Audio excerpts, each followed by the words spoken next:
On behalf of Nissan, I want to thank everyone for coming today. We're excited to be the exclusive automotive sponsor for National Drive Electric Week again this year, and to provide any support we're able to here to help your event at the local level be a success. I put together today's webinar with a little information as far as just ride and drive best practices, as well as additional information on helping you work with the dealership at the local level to ensure that your event is a success. Without further ado, we'll go ahead and get started and talk a little bit more about the preparation. So we can't stress enough on the front end. I'm sure you know, as city captains, there's a lot of moving pieces in planning your event, and preparation for your ride and drive is going to be key in that. We can't stress enough to reach out early. So first and foremost, we want to talk about the preparation of the ride and drive. And first, we suggest that you determine your appropriate contact at each of the OEMs or original equipment manufacturer or the dealership. So if you're working with Nissan or Ford or another one of the companies, you want to try to find the appropriate avenue, reaching out to the dealer so you know that you're working with the right person. Again, we encourage you to reach out as early as possible. You know, with the preparation, we ask that, or suggest that you reach out at least 6 weeks in advance. This gives both the dealers time to prepare and help provide staffing or vehicles for the event, as well as it can be a process as far as both if you're reaching out for sponsorship or providing vehicles. There may be certain processes that you have to go through. So you want to make sure that you leave plenty of time to get all the specifics of that handled, so you're not scrambling around at the last minute. Nissan specific, we've tried to streamline things for you, as well as kind of to ensure the support. We ask that you contact our electric vehicles operations managers directly, and don't actually reach out to the dealer in your area yourself. Our EBOMs have the task of kind of being that main point of contact for you to help, one, ensure that you're getting the participation from the dealership and support that you need, as well as just keep that communication open and as efficient as possible. A second thing you want to be in the planning process for your ride and drive is you want to be aware of some of the paperwork that might be required. As far as the test drive waivers, you want to understand that each OEM may require a liability waiver from each test drive participant, and that's something that both you want to be aware of, as well as while people are signing up for the ride and drive actually on the day of event, that you kind of manage their expectations, and the fact that yes, you may require to have to fill out multiple forms for each vehicle. There's not necessarily just one blanket form. That can help alleviate some of the frustration just as far as those wanting to participate, just kind of managing that expectation on the forefront. Also, from a planning aspect, you want to make sure that those waivers are available. Additionally, I know it's been touched on in maybe some of the other webinars as far as when you're planning your event location. The same can be said with the ride and drives, that you may want to reach out to wherever you're holding your event and make sure that additional insurance isn't required, certificate of liability insurance. Each place may have additional requirements, but just something you want to be mindful of. You don't want to hit a roadblock in your event. You may have this wonderful ride and drive. You've got all the participation. You've got several OEMs represented, but then in the 11th hour, having your location, if you don't have the insurance, they potentially try to shut it down. So when you're looking at the ride and drive and trying to plan everything out, you want to have a predetermined test drive route. And definitely some things to consider are both the length, how it's laid out, and just communicating to the participants. It's a good idea when you're planning out your test drive route to make it no more than 1 to 2 miles in length, depending on how much traffic you have at your event and how many participants you have. You want to have the test drive long enough to where they get a feel for driving the car, but at the same time, from an execution standpoint, you want to be able to turn around and provide test drive as many people as possible without the wait. So if you keep it to 1 to 2 miles, you can effectively do that without making the other people wait extended periods of time. It's a good idea when you're setting up a test drive route that it consists of only right turns, kind of making a big loop. One, so you end up back at your location with relative ease, but also just from the driver's standpoint, it makes it easier as far as trying to not having to merge into traffic, and just makes the overall driving experience a little bit easier, as well as hopefully prevent any sort of fender benders that trying to merge across multiple lanes of traffic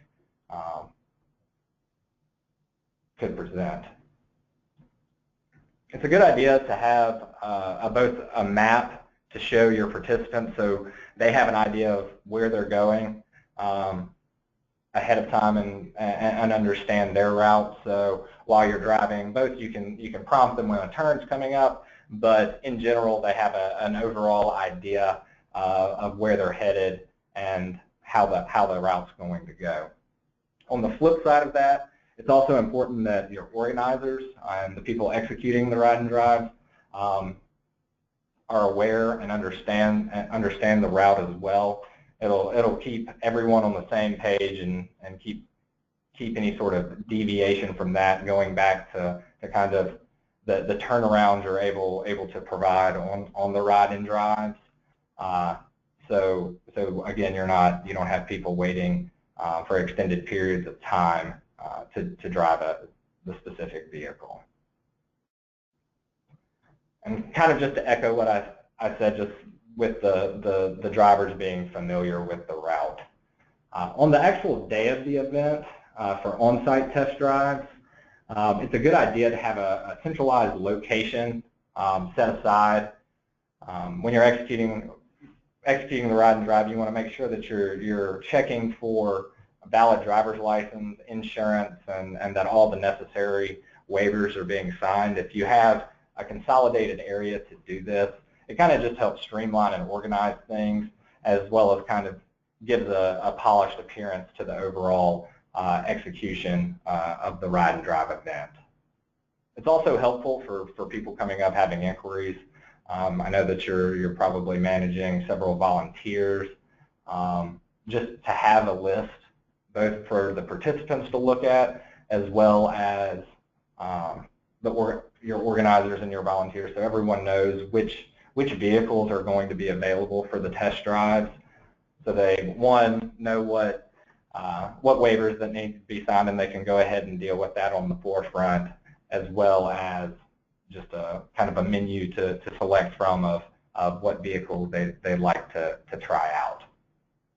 Another good practice for the ride and drives is to make sure that you have a staging area for the vehicles. It's a good idea to have this off to the side and somewhere where it doesn't really interfere with your event, as well as pedestrian traffic. You want to make sure that the execution of these ride and drives, there will be vehicles coming in and out of the area, that safety is one of your focuses.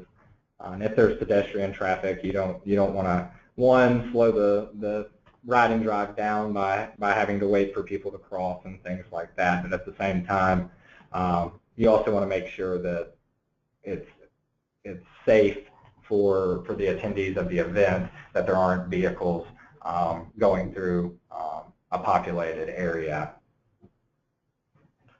Another good practice for executing your ride and drives is to have dedicated lines for each of the vehicles. So after you've checked waivers and IDs, you want to line the participants up in that staging area for each of the cars.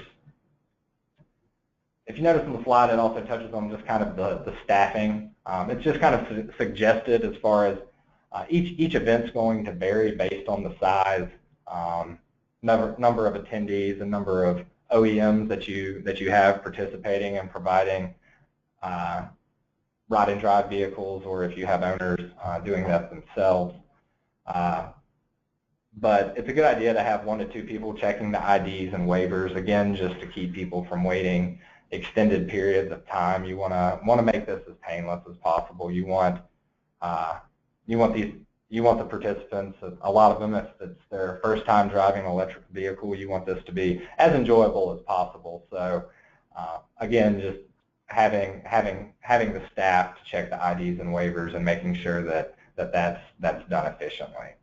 Another good idea is to have one person kind of expediting the line. I know I've been in situations before where without necessarily clear direction, I may be waiting in a line that isn't necessary for me to be in, or I'm waiting in the wrong line only to realize halfway through I need to switch and go wait elsewhere. So kind of expediting the line and communicating and directing, having one person helping out the people checking IDs, just asking, what do they have? Do you have everything that you need beforehand, before they get all the way up to the front to realize that they don't have the necessary information, or that they've completed everything they need.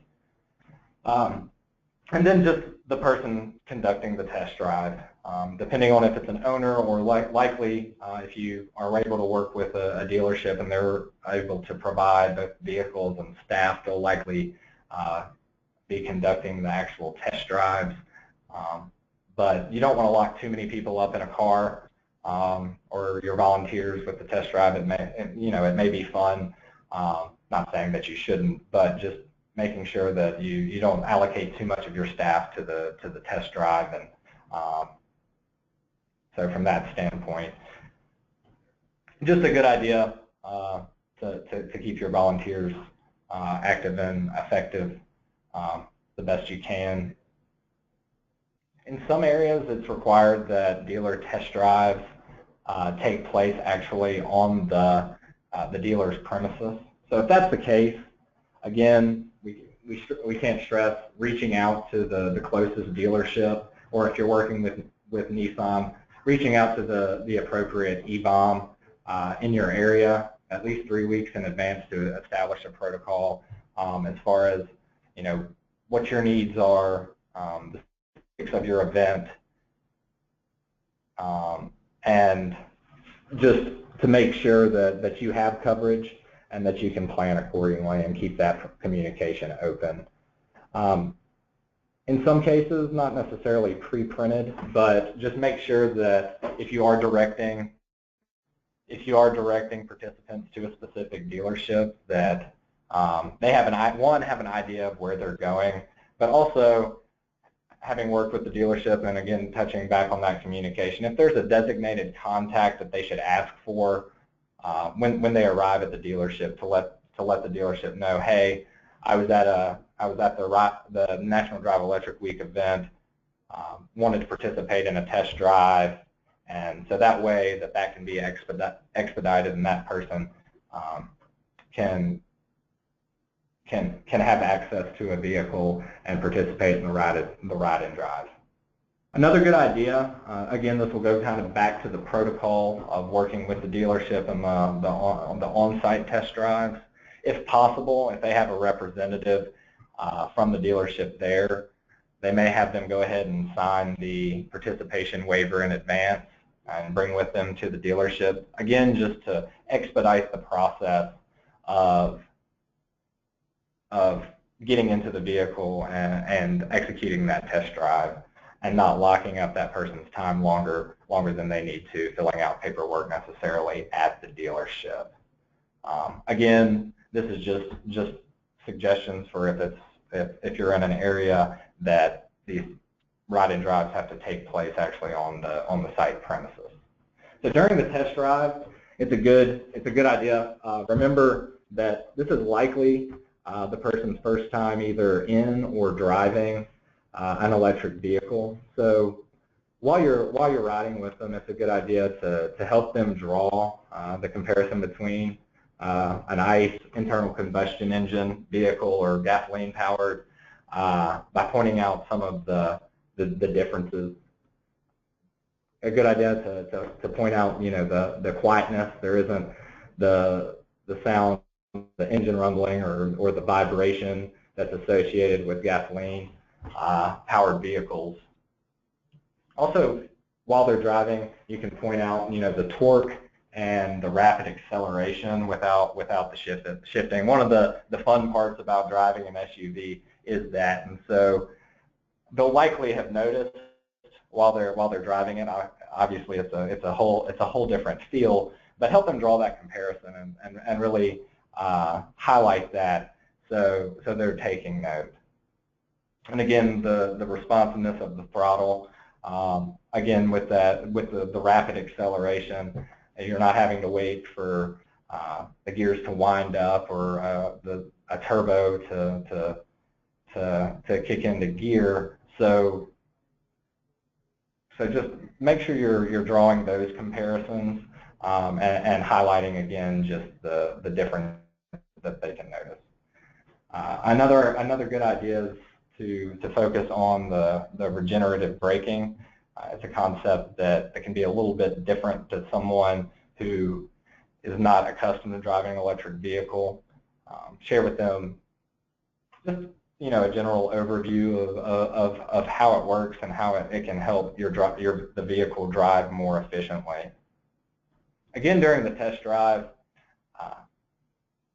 you want to discuss the benefits of driving an electric vehicle. Share with the participant why you love driving your EV, both on the test drive as well as throughout the entire event. Highlight why you think they're fun to drive. I know discussing with one of the organizers, Tom, he really enjoys EVs because of driving up hills and how they respond to that, and the regenerative braking, how it kicks in. Some people enjoy their EVs from a merely financial and how it impacts their budget. Others just the way it impacts their lifestyle, avoiding gas stations and things like that. Others may highlight the zero emissions aspect of driving electric and the impact that it's having on the environment. Whatever it is that makes you love driving electric, share that passion with the participant. So now we're going to transition a little bit. We talked about ride and drive, transition to actually dealing with the dealers themselves. I know that it's been stressed throughout this presentation to start early, and we can't stress that enough. We're reaching out to the dealers. It may take a while to determine the appropriate contact, the appropriate channel, as well as communicate, aligning schedules and being able to communicate your needs for your event. It's a good idea when approaching the dealership about either a sponsorship or participation in your ride and drive event, supporting Indue. Focus on the potential traffic that this will drive to the dealership. Help them realize that by their participation in providing test drives and their presence at the event, the traffic that it can both drive to their dealership as well as an opportunity to get their name out in the community and show that they're supporting National Drive Electric Week. Another big important point when working with the dealerships is to effectively communicate the event specifics. Not just from a location and time standpoint, but also make sure that you're communicating communicating your needs. If it's for your ride and drive, what you're looking for as far as their support. If maybe they're not able to provide a sponsorship Are they able to provide a vehicle and maybe staffing for the ride and drive? And also be open and a little creative as far as some opportunities and ways that the dealership can get involved. They have a lot more resources at their disposal as far as for the specific vehicle, and they've got a wealth of knowledge that they can share for each specific vehicle if they're participating in your ride and drive and at your event.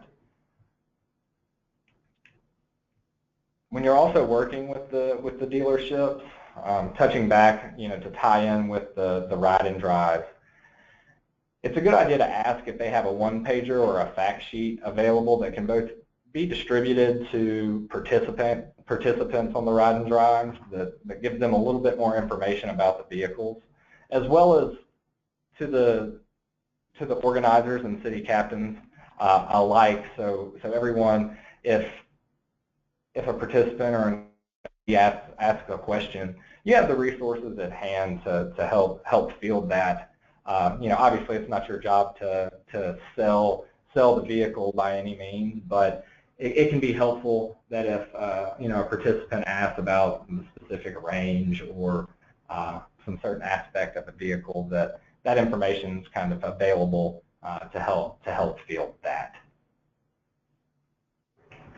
So I want to talk a little bit about working with Nissan dealerships. I know that there have been some circumstances both in the past as well as maybe some people that have encountered some issues previously, just as far as working with the dealership and gaining their support. In an effort to streamline things for you, as well as ensure that you, the city captains, are getting the support from Nissan at the dealership level at your local event, that you reach out to the Nissan EVOM directly.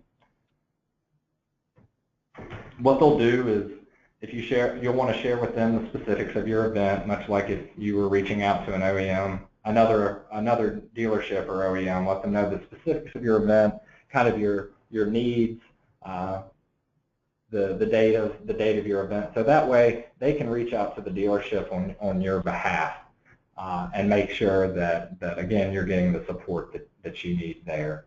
We ask that you don't contact the dealership directly, and you let the EVOM do that on your behalf. It just helps streamline from the Nissan side of things the communication to make sure that there's no confusion there, and then just again to ensure the dealership's participation in your area. Following this presentation, there will be a list of the EVOMs or electric vehicle operations managers that's assigned to your area, distributed to you, so you'll have that as a resource for when you're reaching out. We're also encouraging the EVOMs that if they notice that there's an event in their area, to follow up with you as well. But it's a good idea, again, just reach out to the EVOM early, let them know what you're planning, what you have in the works, so that way we can do the work on the back end to ensure that you're getting the support at the dealership level that you need to make your event a success. So now we're going to open it up for any questions that you might have as far as either execution from the ride and drive standpoint, or just working with the local Nissan dealership, or just dealerships as a whole, or any other questions that may have arisen during the presentation. Thanks so much, Tim. That was really informative, and I've had a flurry of questions, so let me get right to it. The first question actually was about what EVOM stood for, and you ended up answering that. But if you could maybe elaborate a little bit on what an EVOM's role is and how that will help in the case of Nissan specifically in dealing with local Nissan dealerships. Okay, the EVOM's role out in the regions are to work with the dealers and from the Nissan standpoint, they're contacting the dealerships on a regular basis on Leaf's behalf, as well as helping. They're the ones in the region kind of helping hold the dealerships accountable, and just making sure that we're working with the city captains and working to support the events out in the field the best that we can. So again, they're really just kind of the liaison here to help you attain the support at the dealership level that you need, and help kind of clear any roadblocks that you may be running into there. This is another EVOM follow-up question. Last year, this is a quote, last year our EVOM gave up very easily. Eventually they were able to reach a Nissan salesperson separately, but they're wondering if there's an escalation policy that will help if there's an EVOM that is not responsive. What would be the next step for folks to get engaged with Nissan and ensure that there are Leafs available for people to ride and drive in? Okay, well, if you're having any issues as far as working with your EVOM, the email address included at the bottom here you can reach out to. Please notify us here at Nissan if you're running into any additional roadblocks. Again, this year we put a big focus on the EVOMs and making sure that they're responsible for supporting the events in your area and working with those dealerships. So we've made big strides towards accountability in that regard. Wonderful. Here's a question. Are EVOMs a Nissan position or a National Drive Electric Week position? I can answer that. They're a Nissan position. They help facilitate communications between ND city captains and dealerships, and they're also responsible for their region. Is that correct, Tim? That's correct, MK. Okay, great. I love it when I'm correct. Here's another EVOM question. Or no, actually, this is a charging question. A number of chargers at Nissan dealerships were not operable last year, and this person is wondering if there's a way to check on making sure that the charging systems at the dealerships are operable if they're going to be sending folks over to either charge their own Leafs or test drive Leafs on the dealer lot. Okay. Well, that's something that definitely we can follow up on our end. I think from my stance, I wasn't aware of any issues or communicated back to me in that regard. But we'll definitely, again, just working with the EVOMs and things of that nature to ensure that these events are going off as seamless as possible. And if we're working with a dealership that those chargers are operable and up and going.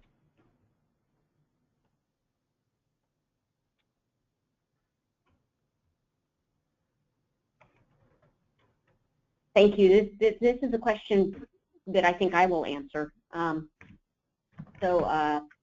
Patrick asked, should we limit ourselves to one dealership for each electric vehicle?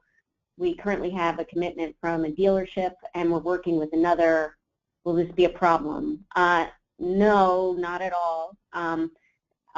In fact, we recommend that if you can show as wide a breadth and depth of electric vehicles to your participants as possible. Some dealerships might have specific rules or regulations depending upon where they're located. So you just want to kind of feel there are territories that dealerships have that they have to follow. So make sure that you're in communication with the appropriate dealership for where your event is going to be held. I tried a few weeks ago to get a dealership to send an event to a car, and it was, I'm sorry, a car to an event, and that it didn't even occur to me until they never called me back that they weren't able to send a car to an event 60 miles away because there were territorial issues. There are laws and rules and regulations for where dealers can participate in particular areas. So, and Nissan has, I think, a really positive way to deal with this in that the EVOMs, the electric vehicle operations managers, are actually your conduit to the appropriate dealership for where your event is located. But if you would like to engage with other manufacturers or other dealerships, just do it early, as Tim has said, and we will repeatedly say. Another question is, do Tesla dealers usually participate in this event?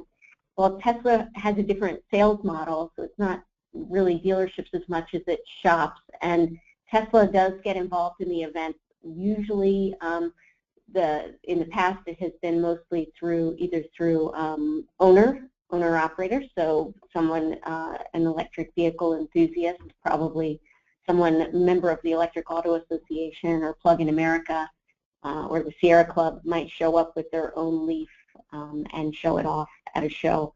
You can obviously reach out to your local Tesla shop and see if they'd like to be involved at your local event. Let's see, there was another question. How do you keep dealers from turning this into a sales event for internal combustion engines? Good question. If for some reason, and this is totally welcome if it works out, you are holding your event in tandem with a dealership like a Nissan dealership or others, National Drive Electric Week terms of our terms of agreement and our event terms require that that location be open to all of the manufacturers. So in a rare event where maybe you're at a dealership, there was a great event in Devon, Pennsylvania last year, which I believe was a Tesla shop, but they had the full gamut of vehicles available, and folks were open to discussing and promoting and showing off all of the broad array of vehicles. If that's not the case, then in some instances we might decline to allow an event to be held, because this is not an exclusive sales event. It's an education and outreach and fun, festive event, not a sales event. So, hopefully that answered that question. Let's see. Why won't some dealers participate? Good question. Tim, do you think you can posit a theory on that, why some dealers won't participate? As far as a theory on dealership participation, I can't attest to the other OEMs. I know that even from a Nissan standpoint, some dealers are just naturally more engaged in the community than others, as far as sponsorships and things like that, as well as some may not have the staff to appropriate at that particular time. Again, I think that it all just kind of ties back into getting the dealer participation. There's a strong correlation as to how early you start asking them about it and working with them. If you reach out to them in the a week beforehand, they're likely less likely to scramble around and try to put something together, as opposed to if you reach out early and are a little bit more persistent about getting them to participate, or if you approach them necessarily strictly from a monetary standpoint, be open to exploring other ways in which they can support the event. So I think that could, from a money standpoint, as far as sponsorships and things like that, they may not have it in their budget, or they may be a little tighter with that. So again, I think it just all goes back to if you're able to be open and creative with the ways in which they can support your event, as well as reaching out early. Yeah, I think the reaching out early thing should be our mantra. I might get it tattooed somewhere. So another brilliant person in our audience also brought up the fact that maybe they don't have as many EVs on their lot, or they're not as familiar. They may not be committed to EVs, but there are plenty of dealers and OEMs like Nissan that are really committed and willing to help and are stepping up to support the growth of the market. So I agree with that. Here's a great question, and I'm a little bit, oh, I got it. I have the answer to this. Okay. Any advice on how to locate your local EV owners? The Electric Auto Association, Sierra Club, and Plug-in America all have great networks of EV owners, and we're kind of in tandem and separately working to promote electric vehicles among non-owners. So the first step to get in touch, I would say, would probably be with your local Electric Vehicle Association chapter, and then sign up at pluginamerica.org for our newsletter, and use social media. Plug-in America and National Drive Electric Week both have websites and Facebook pages and Twitter handles and Instagrams, as do Sierra Club's Rev Up program. So there are tons of people out there who are making the switch, and they become the #1 ambassador.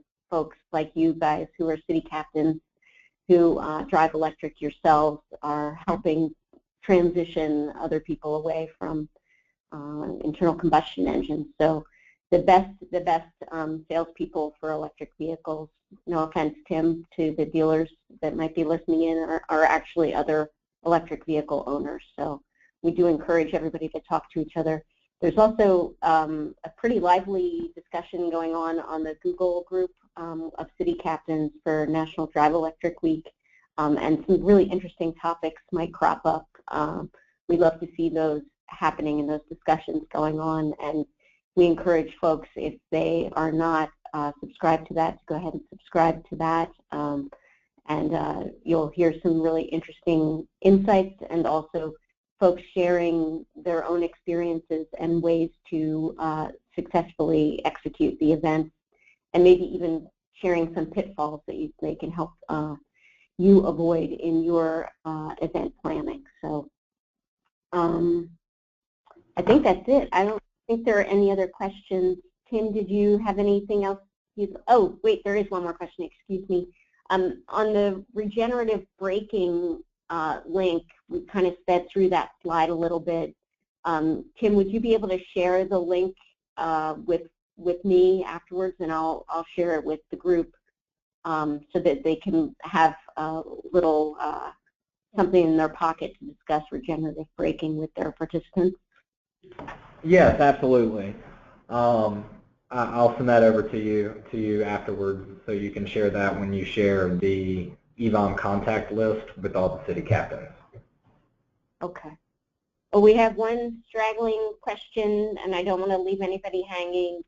So this person says, our local dealers can't commit until a few days prior to the event. How does reaching out early help with that?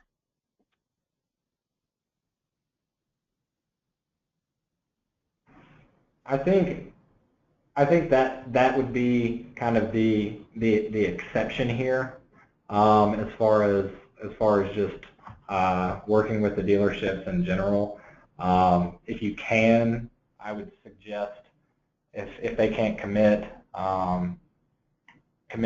until a few days before the event, my suggestion would be not to necessarily put all of those eggs in that basket. Make sure that make sure you're working with other dealerships as well to try and get that support. So in the event that a few days before they're unable to participate, you still have participation from other OEMs and dealerships from your area. Good.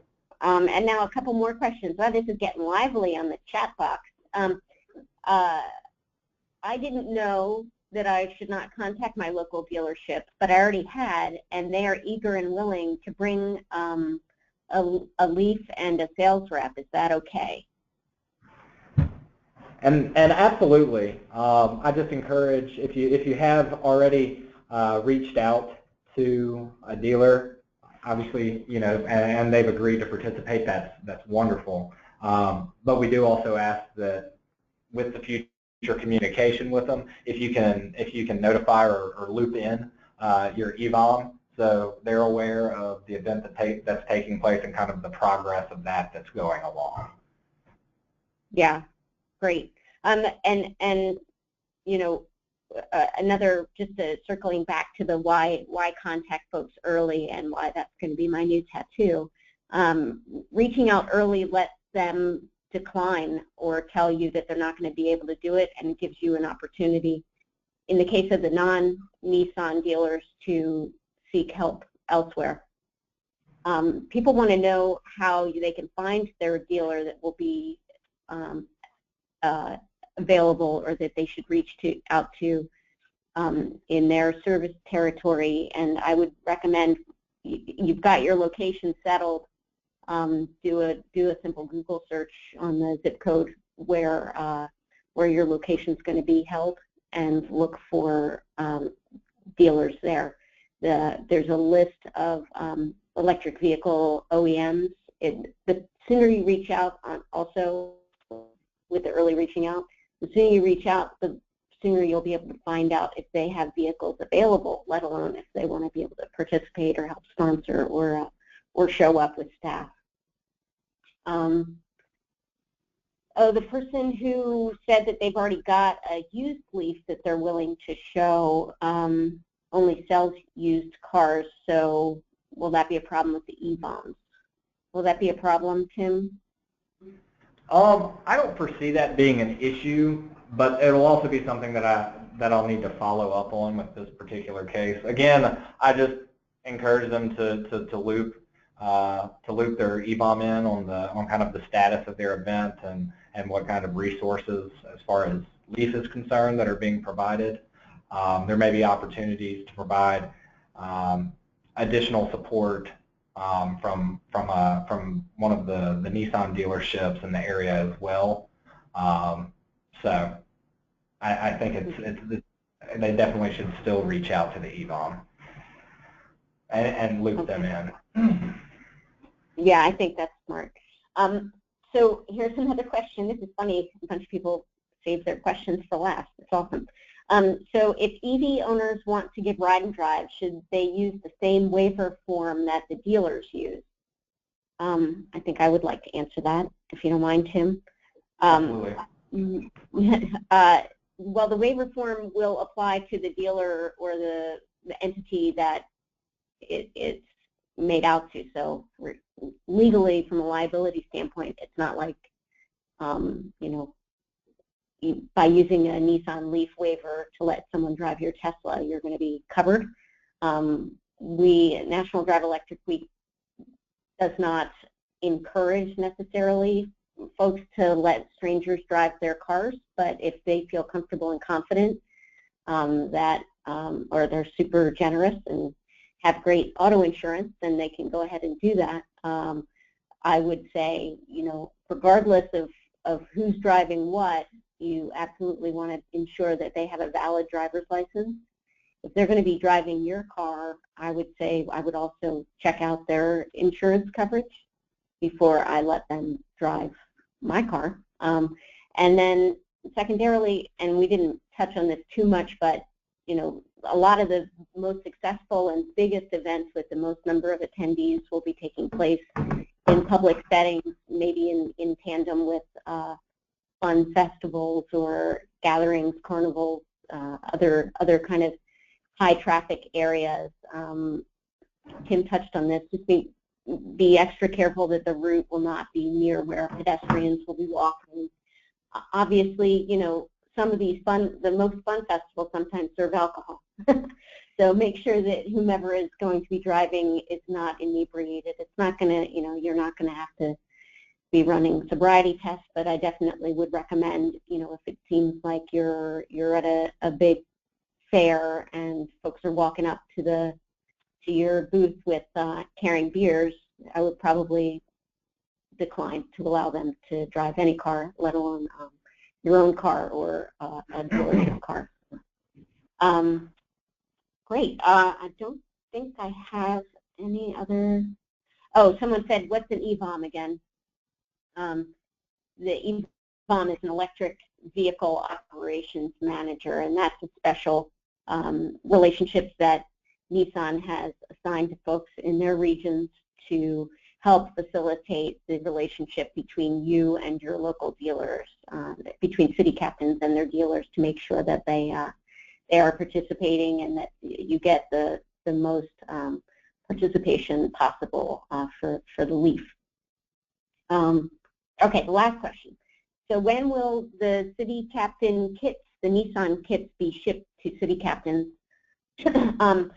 Everybody on the call, you have until August 5th to order your kits. Please do so. Sooner the better, as usual. There will be other materials available very soon where you can put in the number of your projected attendees, and there will be some supporting materials, an EV 101 vehicle and charging fact sheet from National Drive Electric Week and Plug in America and our partners, as well as the other kit materials that Nissan has generously donated, directional signs, signage, and various promotional materials. They will probably be shipped in mid-August, I would assume. So definitely get your orders in by August 5th so that we get what they need. This year you have the opportunity to hold on to banners that you've used previously, so if you feel like recycling or reusing those, that would be great. And if you don't, that's okay too. You can order new signage as well. So I'd like to just close by thanking Tim profusely. Tim, for your time and your effort. This is a really informative presentation. And in general, I'd also like to acknowledge and publicly thank Nissan for your continued support and your commitment to National Drive Electric Week. We truly appreciate it. Between this, the incredible amount of education you're able to do, your generous city captain kits, and your outreach, we are really expecting a bigger and better and record-breaking National Drive Electric Week this year. So again, thank you so much, Tim. Yep, I certainly appreciate you giving me the opportunity to speak to all the city captains today. Again, we're excited to be supporting National Drive Electric Week again, and working with such a passionate group of people who are willing to dedicate their time towards making their local events a success. So anything that we can do to help, we're excited to be here and excited to be a resource to you, your organization, as well as the sponsors. So thanks again, everybody, for giving me your time today, and look forward to a successful Drive Electric Week, and as MK said, with even more attendance and generating even more buzz than before. So great. Okay. Goodbye, everybody.